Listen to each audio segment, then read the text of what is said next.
Retrouvons Philippe à Beaulieu, dans le département de l'Aube, pour une pêche du cendre-bouchon à la pointe du canal et de la Seine.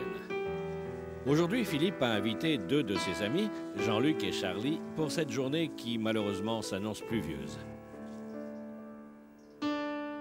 Dès leur arrivée sur le site, Philippe choisit de pêcher à l'entrée du canal, dans le courant formé par la Seine, de façon à faire naviguer les bouchons dans les zones à prospecter, mais aussi pour éviter d'abîmer les vifs lors des lancers. À cette époque de l'année, le niveau de l'eau est bien souvent plus haut, ce qui permet de marquer plus précisément les postes. Mais les pluies de ces derniers jours n'ont pas été suffisamment abondantes.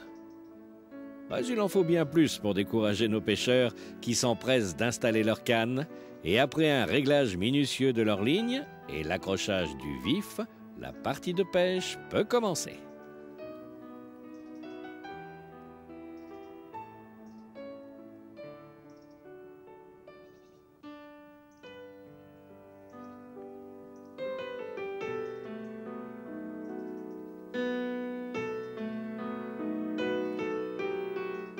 Après plusieurs coulées effectuées sur des postes différents, Philippe explique à Jean-Luc et Charlie que lorsque le niveau de l'eau n'est pas suffisamment haut, comme c'est le cas aujourd'hui, les cendres ne sont pas très mordeurs et qu'il faut les traquer ailleurs avec une technique plus active, le mort-manier. Philippe laisse ses deux comparses en leur promettant de les appeler s'il trouve un poste plus favorable. Il s'est donc positionné en bordure de la Seine où il a repéré plusieurs postes pourvus de tourbillons et de contre-courants formés par la Seine et le canal. Ces endroits sont souvent propices aux cendres qui se postent là en attendant leur proie. Et après quelques tentatives, c'est la touche. Oh merde! Mais le poisson se décroche. La suivante sera la bonne, avec au bout un cendre de 50 cm. C'est pas trop mal ce matin, on a eu quelques touches.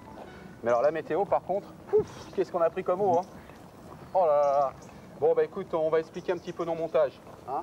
On est d'accord? On est d'accord, pas de problème. Allez, on va poser le matériel. Faut pas l'abîmer. Voilà.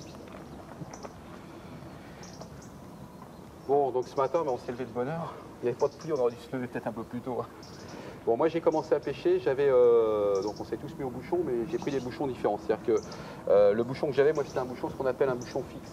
Hein, c'est-à-dire qu'il ne coulisse pas le long du fil. Hein, et c'est un bouchon, en fin de compte, qui glisse le long du fil. Hein. Alors moi, ce que je fais souvent, parce que ce qui se passe, c'est que ces bouchons, ils sont prévus juste pour aller le long du fil, et quand on tire comme ça, on a tendance à abîmer le fil. Hein. Alors je pense que vous avez dû me voir ce matin le faire plusieurs fois quand j'ai préparé, hein, puis j'ai regardé le fond qu'il y avait. J'ai sorti ça pour bien le faire coulisser, comme ça j'abîme pas le fil. Hein. Je le fais souvent parce que on a tendance à avoir le fil qui vrille après, hein, et c'est embêtant. Un fil qui vrille, c'est toujours un fil moins solide et on risque de rater les poissons. Hein. Alors ça c'est le bouchon, j'ai choisi du 10 grammes. Hein. Je veux dire, bon, c'est un peu le standard. En général les gens pêchent avec du 10 ou du 15 grammes, hein. C'est un peu le standard. Une olivette de 10 grammes. Hein. Derrière, moi, je pêche toujours avec des chevrotines.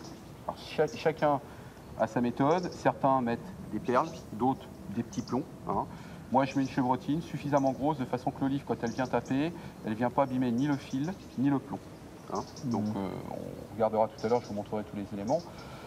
Et puis, des mérillons, hein, qui vient derrière, et le badding. Donc, les baddings, ils sont préparés à l'avance. En général, ils font tous la même longueur.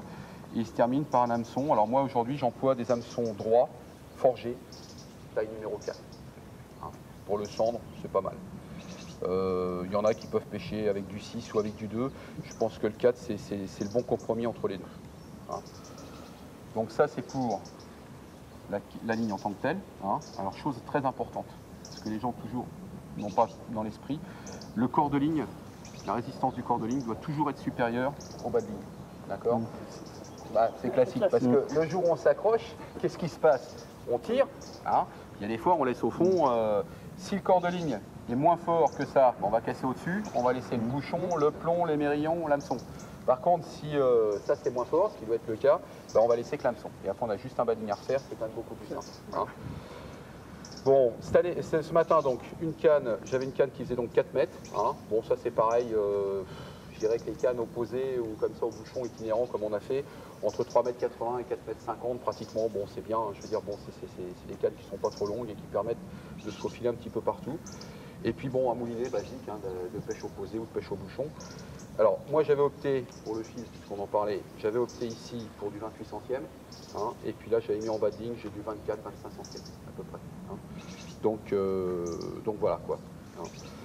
Alors ça c'était donc ce que j'avais mis moi en place, bouchon fixe. Et puis vous, je vous avais donc mis à chacun le coulissant. Alors pourquoi je vous avais mis du coulissant? Parce que je savais que vous étiez pas toujours bon dans le lancer, puisque vous m'aviez dit que bon, vous aviez du mal à lancer ce genre de canne et ce genre de technique de pêche. Et donc là, ce que j'ai fait, je vous ai mis un coulissant. Donc le coulissant, l'avantage, c'est on a un stop, ce qu'on appelle un stop flotte hein, en dessous du bouchon. Donc ça veut dire que c'est quelque chose qui arrête le bouchon pour pas qu'il descende plus bas. Donc moi, je le mets toujours un petit peu plus haut que le plomb, de façon que quand on lance, le bouchon ne vienne pas se prendre dans le plomb, que ça fasse pas un tour et qu'on emmêle la ligne. Hein. Et puis l'autre, il est en haut. Hein, donc ce matin, on avait à peu près, on va dire 2 bons mètres 50 hein, où on a pêché. Il est en haut pour lui arrêter le bouchon à la bonne profondeur du réglage. Hein. Voilà. Sinon, le montage en tant que tel, c'est exactement le même. La seule différence, c'est qu'on a aujourd'hui ce bouchon qui, en fin de compte, n'a pas, vous avez pu voir tout à l'heure, moi le fil était passé à l'intérieur de ça. Hein. Là, il passe carrément dans un tube qui traverse le bouchon. Et puis voilà, il glisse. Donc ce qui fait que quand on lance, en fin de compte, on a du bouchon au bas de ligne, donc à l'hameçon. On n'a que ça, quoi. Donc ça veut dire que quand on n'a pas trop l'habitude de lancer quelque chose de long, là on réduit énormément donc, la grandeur, hein, et ce qui fait que quand on lance, c'est beaucoup plus facile. Hein, voilà. Et puis après, automatiquement, tout ça, ça coulisse, le bouchon reste à plat jusqu'à temps que le stop flotte arrive et hop, il se met debout. Hein. Donc on va dire que ça facilite. Hein, pour les gens qui n'ont pas l'habitude de lancer, je dirais quelque chose comme ça assez loin, parce que ça n'a rien à voir avec une cuillère ou un leurre, hein, où là c'est quand même beaucoup plus facile. Là on a quand même un vif, un bouchon, un plomb, donc bon, c'est jamais très simple. Voilà. Vous avez des questions? Moi je sais que je préfère surtout ce type de lancer, vu que je suis débutant, donc autrement j'ai déjà essayé avec des plus longs. Mais bon, à chaque fois je m'en mêlais tout le temps. Bon, tandis qu'aujourd'hui, avec ça, j'ai pas du tout. T'as pas de problème? Pas de problème, impeccable. Alors, c'est-à-dire que c'est toujours pareil quand on pêche. Bon, là, on n'avait pas des trop grosses profondeurs ce matin, 2,50 m. Donc, quand on a une canne, comme je disais tout à l'heure, de 4 mètres, 4 mètres 20, sur le principe, pas de problème, parce qu'on a encore 1,50 m de marge au niveau de la canne, donc ça va. Mais quand on pêche, bon, ce matin, on a pêché dans le canal, là, hein, parce que je pense que vous avez dû voir, on n'est plus en Seine-et-Marne, hein, on est sorti de la Seine-et-Marne, on est dans l'Aube, là. Hein, et on se trouve donc dans le hameau de Beaulieu, dans l'Aube, hein, qui dépend de la commune de Lemerriot. Alors c'est un coin moi que j'affectionne parce que je suis pas très loin, j'ai habité une quinzaine de kilomètres d'ici.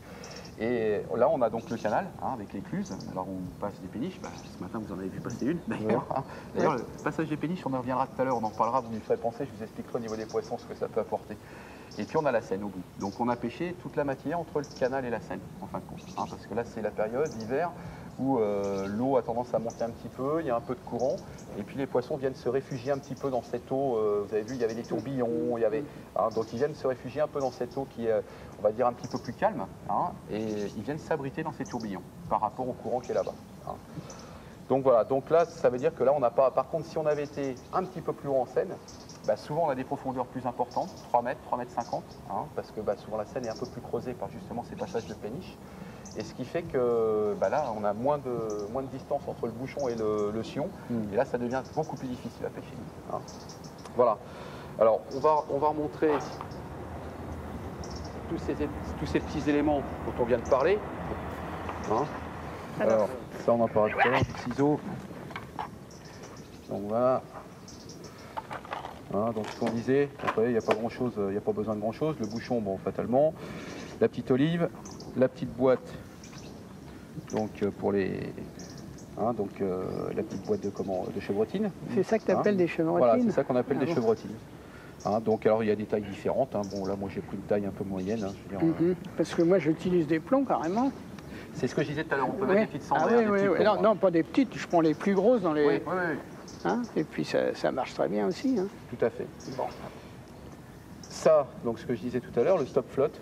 Hein, donc c'est tout bête, hein, fonctionnement, enfin bon je pense que vous le connaissez bien, on va montrer, hein, donc c'est tout bête, hein, je veux dire les stop flottes ils sont enfilés sur les petits câbles acier, on passe le fil intérieur, on tire dessus, puis ça y est. Donc, et ça bouge pas.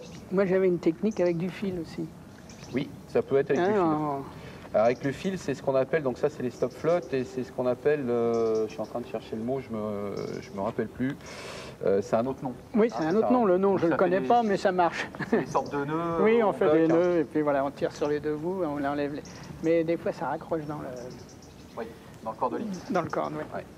Donc l'hameçon, hein, comme je disais tout à l'heure, donc déforgé droit, hein, numéro 4, hein, je veux dire, bon, c'est l'hameçon standard. Hein. Oui, oui. Et puis, j'en ai pas parlé tout à l'heure, mais la pince, parce que dans le montage c'est important, mais où c'est surtout important, c'est quand on a un poisson. Oui, Parce pour que, décrocher. Bah oui, il faut le Ah décrocher. Hein. Donc si on veut pas Mais l'abîmer, moi, souvent... j'ai trouvé que les hameçons étaient un peu petits. Ouais. Bah, c'est ce que je disais un peu tout à l'heure. Hein. Il y a des gens qui ont l'habitude de pêcher avec du 2. Hein, donc Oui, la taille moi, c'est ce au-dessus. que j'aurais mis, moi, tu vois. Bon, je dirais chacun un peu sa petite. Oui, sa ben, petite pour, méthode, quoi. Hein. pour les bars en mer, je mets ça, moi. De- De deux, oui.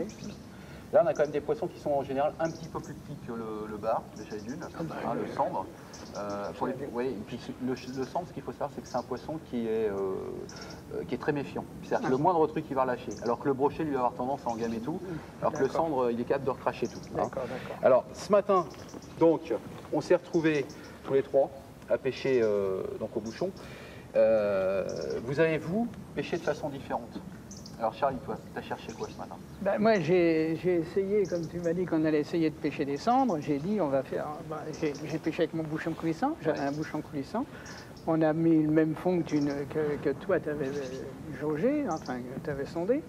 Et puis, ben, on a eu beaucoup de mal, on n'a pas vu beaucoup de touches. Hein. Je sais pas, mais... T'es pas favorisé. Non, non, et puis bon, là, si par contre l'endroit est superbe, il y a un beau tourbillon, notre bouchon navigue bien, tout. Mais bon, on n'a pas vu de touche. Bon, peut-être que ça ira mieux cet après-midi. Ou Alors, peut-être... j'ai vu que toi, tu cherchais à aller sur la rive d'en face. Hein. C'est-à-dire Oui. que tu laissais filer ton Oui, bouchon. oui, oui. Hein. Donc, ce qui est Oui, bien. oui, hein, parce que comme qu'aujourd'hui, ça, si on faisait un peu de bruit sur le bord, là, ma foi, ils sont peut-être partis en face. Ça permet de comment bien explorer toute la région, quoi. Ouais. Et toi, Jean-Luc, tu avais adopté une autre technique. Tu cherchais pas la rive en face, toi. Non, moi je cherchais le bord, surtout vers moi. Bon, j'ai eu deux, trois touches, mais bon, c'était pas... bon, le temps aussi, peut-être aussi, ça devait y jouer. Bon, je sais, bon, quand il y a une péniche qui est passée, bon, peut-être 10 minutes, un quart d'heure après, bon, ça mordait un peu plus, mais bon, sinon, autrement, bon, c'est vrai que c'était vraiment léger, quoi. Alors, au niveau de la péniche, Charlie, pendant qu'on pêchait tous les deux, je l'ai entendu dire quelque chose d'intéressant. Il a dit la péniche, ça va. Ça va remuer le fond et ça va attirer les petits. Ah, et ça, c'est vrai. Et ça, oui, après, donc quand des petits sont là, ben, les gros viennent autour. Les petits, ça remue le fond, les petits, on a l'impression qu'ils ont à manger, donc ils se déplacent un peu plus. Et puis bah, derrière, le carnassier, ça le met en action. Quoi, hein. Alors, ce matin, je vous ai abandonné pendant un moment parce que vous avez dit, si on n'arrive pas à prendre de poisson, je vais changer de technique, le pêcher itinérant, c'est ça. Ouais. Et puis je vais voir si on ne peut pas essayer de les tenter avec autre chose. Alors, j'ai pris une technique qui est maintenant un peu plus ancienne, hein, qui a marché, qui est sortie il y a une bonne dizaine d'années, une quinzaine d'années, hein, c'est le mormanier. Aujourd'hui, cette technique, beaucoup de pêcheurs la pratiquent parce que elle a fait des carnages. Hein, c'est-à-dire que bon, quand les poissons n'ont pas été trop adaptés, ils mordaient là-dedans parce qu'en fin de compte, ça les excitait. Hein. Et je vous avais dit, bon, on a un temps qui n'est pas trop mauvais, mais une eau qui n'est pas suffisamment haute, et ce qui fait que souvent, ce qui se passe, les poissons ont besoin qu'on les active un petit peu, quoi. Hein. Et c'est vrai que je vous ai abandonné, mais bon, je les ai pris, j'en ai pris quand même. Bon, je vous ai appelé quand même après. Hein, je vous ai dit, venez. Tu as été correct. Bon, donc voilà. Hein. Donc là, moi, ce que j'avais fait, comme on pêchait de bord, les cannes, j'ai pris une canne qui faisait donc 3 mètres. Hein. Aujourd'hui, les cannes, elles vont en général, pour les cannes à poisson manier, on va dire de 2,40 m à 3 mètres, 3,30 m. Tout ce qui est canne courte, c'est les cannes pour le bateau. Oui. 2,40 m, 2,60 m, 2,70 m, c'est le maximum pour le bateau. Par contre, de bord, toujours prendre des cannes qui sont entre 2,70 m, 3 mètres, 3,30 m pour si on est vraiment dans des endroits très loin du bord. Ou bon. Donc 2,70 m, c'est, on va dire, le bon compromis pour pêcher bateau et bord. Puis là, comme je savais que les rives étaient un petit peu hautes et qu'on avait du mal à descendre parce que la pluie aidant, j'avais pas trop envie de plonger ce matin. Hein. Donc j'ai pris une canne un petit peu plus longue, 3 mètres. Hein. Avec un moulinet, donc celui-là, ça c'est un moulinet, celui-là vous n'allez pas le trouver tout de suite, il va sortir bientôt. C'est le 300 qui a existé il y a pareil une quinzaine d'années et que la marque Mitchell a remis à l'ordre du jour, donc qui est un bon moulinet. Fil fluo, ça c'est important, je pense que ce matin vous avez vu, bon, on avait du fil qui n'était pas blanc, hein, on avait un fil vert, un fil fluo, c'est important de voir où se trouve le fil dans l'eau, hein, et encore plus quand on pêche à ça ou au leurre, ça c'est hyper important. Hein. Et puis voilà, bah, le fil, hein, même tarif, hein, je veux dire, aujourd'hui on est sur du fil de entre 26 et 30 centièmes. Oui, mais là c'est pour quand tu arrives au bord, le long des nénuphars ou des herbes, tu vois où tu es, sans ça, crac, voilà. Le leurre il reste dedans. Voilà. Et puis même quand on a un poisson, c'est important de voir où le poisson se déplace, parce que bon, on aurait eu la chance d'avoir des touches ce matin par exemple au bouchon. Bah, le bouchon quand il est sous l'eau, on ne sait plus où est le poisson. Hein. Alors, c'est vrai que souvent, ce qu'on fait, on a tendance à tirer un petit peu le fil. Moi, j'appelle ça sonder, c'est-à-dire je sonde le poisson, c'est-à-dire je le sens taper un petit peu dans la canne, et puis je le laisse se déplacer. Hein, mais je vois où il est, parce que, comme tu disais, bon, là, il n'y avait pas de nénuphars, mais il aurait pu y en avoir, mais il y avait de l'herbe, des pierres, des branches, donc c'est important ça. Hein. Donc voilà, donc c'est un petit peu avec ça que bah, je vous ai fait la pige ce matin, mais bon, c'était pas le but. Hein. Le but c'était qu'on prenne du poisson. Voilà. Parce que, vous savez que d'une manière ou d'une autre, quand on pêche en équipe, hein, le poisson il est pour tout le monde. Hein, c'est comme ça. Hein. Donc c'était important. Hein. Alors les montures, je vais vous montrer ça. Donc c'est pareil, c'est des montures. C'est ça dans la poche. Parce que ça c'est pareil. Comme on peut pas toujours se déplacer avec la boîte à pêche tout le temps, il faut. Bon là, j'ai pas le gilet, mais on aurait pu avoir le gilet. Moi j'en ai un. Voilà. Hein. C'est multipoche quand on est en itinérant, comme ça c'est bien pratique. Bien. Hein. On change comme on veut là. Voilà. Alors il y a des choses qui existent toutes faites comme ça, hein, donc ce qui s'appelle des kits, hein, je veux dire, où dedans vous avez à la fois les montures, hein, donc qui sont de tailles différentes en fonction du poisson qu'on veut pêcher. Hein. Donc ça veut dire que si vous pêchez des perches, elles vont être un peu plus petites, si vous pêchez du brochet, elles vont être un peu plus grandes. Hein, puisque celle-là c'est celle pour le poisson, en l'occurrence qu'on a essayé de prendre ce matin, c'est le sang. Hein, voilà. On a un bas de ligne acier. Ça veut dire que bon, bah, sur le principe, les gens peuvent pêcher avec de l'acier sur le cendre. Moi, je ne le fais pas, je reste sur nylon tout le temps. Hein. Mais c'est vrai aussi que quand on pêche le cendre, on peut aussi tomber sur du brochet. Donc, c'est un choix. Hein. Et puis donc, les plombs. Alors ça, moi, j'aime bien ce genre de monture. Hein. Tout simplement parce que les plombs sont interchangeables. Alors qu'aujourd'hui, sur toutes les montures de Mormanier, vous avez un plomb dessus. Et si vous voulez changer le plomb, il faut ouvrir le plomb, il faut en mettre un autre, c'est pas bien évident. Alors que là, bah, c'est un truc tout bête hein, et très simple. Il y a une agrafe. C'est un ensemble. Quoi. Voilà, c'est un ensemble. Donc il y a une agrafe hein, qui est au-dessus là. Ah oui, d'accord. Voilà. Donc ça veut dire que vous tirez cette agrafe donc, comme ça du plomb, vous enfilez la monture ici, d'accord. On ferme, on remonte. Et puis bah, la monture, elle est telle qu'elle est là, il n'y a plus qu'à mettre les mirillons de l'autre côté. Et là, l'avantage, c'est que bah, le kit est vendu avec 3 grammages, 8 grammes. Donc si on est dans un, je dirais, dans un endroit peu profond ou avec peu de courant, hein, si par exemple on avait pêché complètement dans le canal, en dehors des remous et autres, bah, on aurait plutôt mis du 8 grammes. 10 grammes, on va dire que c'est le polyvalent. Moi, je suis un peu, je dirais, l'adepte du 10 grammes. Hein. C'est le polyvalent, c'est-à-dire que bon, bah, faible courant, une profondeur un peu plus élevée. Et puis après on a le 12 grammes, donc le 12 grammes c'est si on veut pêcher vraiment où il y a un fort courant et puis les grandes profondeurs. Hein. Voilà. Mais le système reste le même, la monture reste la même, et puis bah, le maniement, hein, vous avez vu un petit peu comment je faisais. Hein, le but c'est de faire naviguer votre poisson pour donner envie au carnassier de venir le manger. Hein. Donc l'excitation. Hein.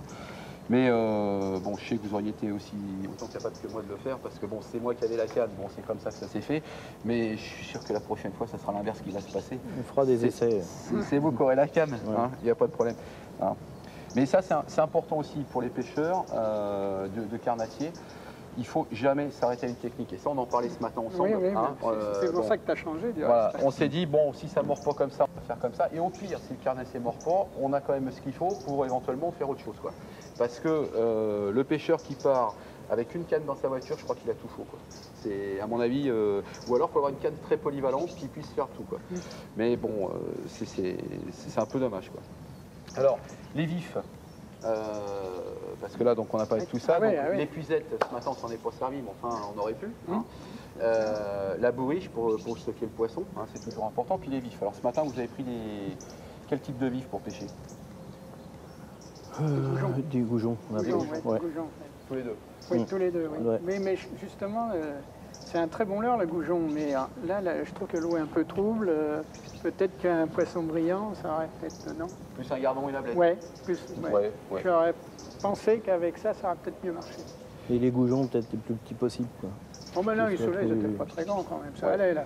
Bah, c'est-à-dire que, oui, si tu prends les goujons qui font 3-5 cm par exemple, bon, c'est vrai que tu peux à la fois faire cendre et perche en général, parce que c'est vrai que, bon, mais le problème c'est que quand un poisson, enfin, moi c'est moi, ça, quand un vif est souvent trop petit, des fois il n'a pas toujours l'effort, il n'est pas capable de faire l'effort nécessaire pour Entraîner le plomb. bien et tout, entraîner le plomb, oui. bien bouger, quoi, des fois. Donc c'est Ouais. vrai que, Ouais, c'est vrai. mais bon, moi en général, je pars avec des 5 à 8 cm, quoi, donc c'est un peu le standard, quoi, et ça permet de servir à la fois. Alors c'est vrai, soit on prend du gardon, comme disait Charlie, et ça peut servir en même temps sur le manier. Moi j'aime bien le goujon parce que le goujon, je trouve que c'est un vif qui bouge énormément, qui va toujours chercher le fond. Donc en général, comme le cendre, on se met 5-10 cm au-dessus du fond, et que le cendre, lui, est sur le fond, il va toujours aller chercher le fond. Donc ça veut dire qu'il va toujours être en action, parce que son habitat c'est le fond, donc il va toujours se mettre en action. Il va toujours Et le rechercher. il va pas chercher. Bon alors c'est vrai que si on pêche trop près du fond, il va se cacher puis il va plus bouger, quoi. Par contre le gardon, je trouve qu'il a une durée de vie moins importante. Et c'est vrai que ce qui se passe souvent, c'est qu'au bout d'un moment, on a un gardon qui est fatigué et puis il est plus trop opérationnel. Hein. Donc c'est vrai que. C'est vrai. Mais ça brille plus. Mais ça brille. Ça, je suis d'accord avec toi, Charlie. C'est vrai qu'on a une eau teintée et souvent dans l'eau teintée, le gardon c'est le bon compromis aussi. Hein. Mais malheureusement, bon, moi j'y étais allé la semaine dernière chercher des vifs parce qu'on s'était promis de faire une partie de pêche ensemble. Et j'ai pris très peu de gardons, la preuve j'en avais que 2 ou 3, hein, et beaucoup de goujons, quoi. Alors on s'est adapté à ce qu'on avait aussi, quoi. Oui, Hein. suivant ce qu'on a, Voilà. absolument. Donc importance d'avoir aussi ce seau à vif, hein, avec un aérateur suivant la saison, parce que si on veut stocker les vifs et puis les mettre dans l'eau comme on a fait ce matin, pour qu'ils soient toujours en pleine vigueur, c'est important d'avoir tout ça, quoi. Alors, donc là je pense qu'on a fait le tour de tout ce qu'on avait vu ce matin. Hein. Je crois qu'il n'y a pas grand chose à rajouter, hein, hormis le fait que si on avait eu du soleil. Ouais, exactement. Et puis bon, nous, quand tu as essayé d'aller de l'autre côté, et t'en as pris un.